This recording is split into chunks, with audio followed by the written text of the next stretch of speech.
गृह मंत्री अमित शाह जी ने, मुख्यमंत्री देवेंद्र जी ने हे स्पष्ट केलेलं आहे की याला आम्ही सोडणार नाही आणि लेटेस्ट टेक्नॉलॉजीचा वापर करून यांच्यावरती कशी कडी कारवाई करायची। मुंबई के बोरीवली से इस वक्त बड़ी और सख्त कार्रवाई की खबर है, जहां आधी रात नशे के सौदागरों पर गिरी है कानून की गाज। और इस कार्रवाई की अगुवाई खुद क्षेत्र के भाजपा विधायक संजय उपाध्याय ने की है। बोरीवली विधानसभा क्षेत्र में अवैध दारू, गांजा और ड्रग्स की बिक्री के खिलाफ मध्यरात्रि अचानक एक्शन लिया गया। भाजपा के नगर सेवकों के साथ विधायक संजय उपाध्याय ने एक के बाद एक कई ठिकानों पर छापेमारी की। इस दौरान भारी मात्रा में गांजा, अवैध शराब और नशीले पदार्थ बरामद किए गए। वहीं अवैध कारोबार में शामिल विक्रेताओं को मौके पर ही दबोचकर पुलिस के हवाले किया गया। कार्रवाई के बाद विधायक संजय उपाध्याय ने पुलिस प्रशासन को साफ संदेश दिया, नशे के कारोबार में शामिल किसी भी व्यक्ति को बख्शा नहीं जाएगा। उन्होंने दो टूक चेतावनी दी कि बोरीवली में किसी भी हालत में अवैध धंधों को पनपने नहीं दिया जाएगा। इस मिडनाइट एक्शन से नशा कारोबारियों में हड़कंप मचा है और इलाके में एक मजबूत संदेश गया है। और अब बोरीवली में नशे के खिलाफ सिर्फ बात नहीं, सीधा और सख्त एक्शन होगा। करतो की काल पोलिसांनी आम्हाला भरपूर साथ दिली। पोलीसचे सगळे अधिकारी, शिपाई आमच्या बरोबर होते, त्यामुळे आम्हाला ऍक्शन करता आली। पण फक्त एका माणसाकडे ड्रग्ज सापडलाय, फक्त त्याच्यावर कारवाई करून थांबू नका। तो तर एंड युजर आहे, है ना, वेंडर आहे।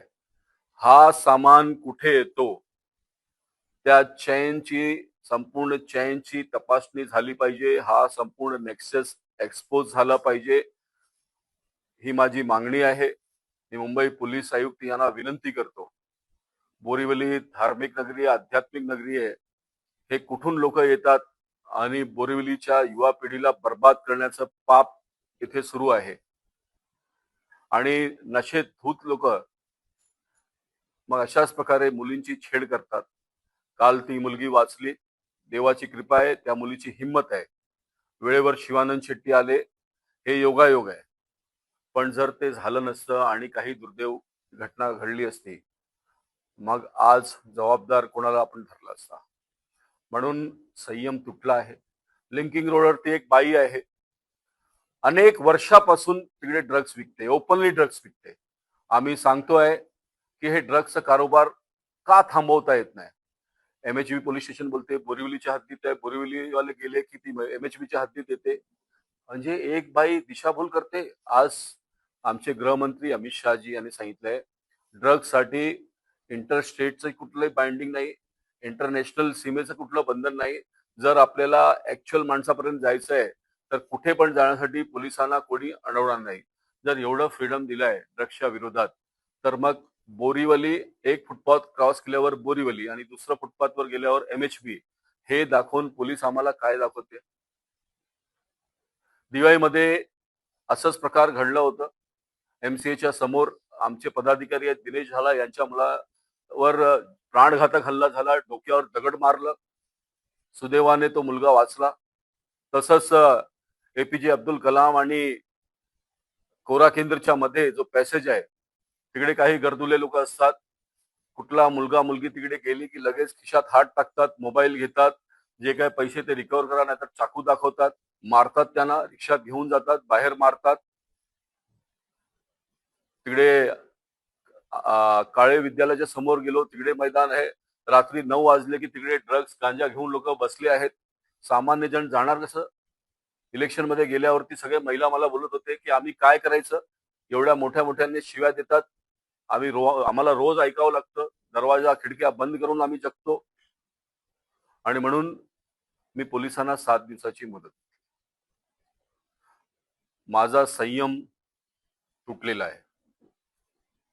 माझ्या बोरिवलीत लहान मुली असणार किंवा महिला असेल किंवा पुरुष असेल, रात्री अपरात्री दिवसा प्रत्येक माणसाची सुरक्षा ही माझी जबाबदारी आहे। आणि जिथे महिला सुरक्षित आहेत ते सुशासन आहे, हे पहिली प्रायोरिटी। ही मी आमदार झाल्यापासून बोलतोय की बोरिवलीमध्ये महिला सुरक्षितच राहिला पाहिजे। आणि म्हणून वाईन शॉपच्या समोर दारूबंदी करण्याचा प्रकार केला। मी काल एक्साईजचे ऑफिसर होते, त्यांना मी सांगितलंय की ही दारू कुठल्या दुकानातून आली आहे, कमर्शियल यूज साठी, त्या दुकानाला सील करा। जर हे लोक सुधारले नाही तर आता कडक कारवाई करायची आहे। ज्या पोलीस ऑफिसरच्या बीट मध्ये अशा प्रकारे ओपन दारू विकते, मी पोलीस आयुक्तांना विनंती करतो की त्याच्यावरती इमिजिएट कारवाई करा, त्याला सस्पेंड करा आणि 7 दिवसानंतर मी बोरिवलीकरांना अपील करणार आहे.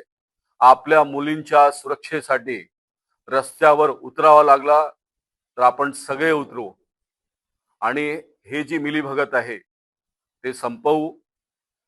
हॉकर गरीब आहे असं दर्शवलं जातं, पण लाखो रुपयाचा हप्ता चालू आहे. सकाळी फुलं विकतात आहे, रात्री ड्रग्स विकतात आहे. हे कसले हॉकर? बीएमसीच्या प्लॉट वरती जिथे हॉस्पिटल बांधायचं आहे तिकडे काय नाव भाईचं? इलियास भाई हॉकरना बसून हप्ता गेलतोय, तर कोण चिल्लर भाई आलाय. ही भाईगिरी बोरिवलीतून एकदम बंद करायची आहे आणि काही राजकीय पक्षाचे नेते सुद्धा जे रस्त्यावर हॉकर बसून हप्ता गोळा करतात आहे त्यांना सुद्धा मी सांगतो की सुधरून जा. आणि बीएमसी, पोलीस व सर्व डिपार्टमेंटच्या लोकांचा 6 तारखेला 6 फेब्रुवारीला आम्ही जॉईंट मीटिंग घेणार आहोत आणि आता ही ऍक्शन थांबणार नाही. आपण सगळे इथे आलात त्याबद्दल मी आपले आभार व्यक्त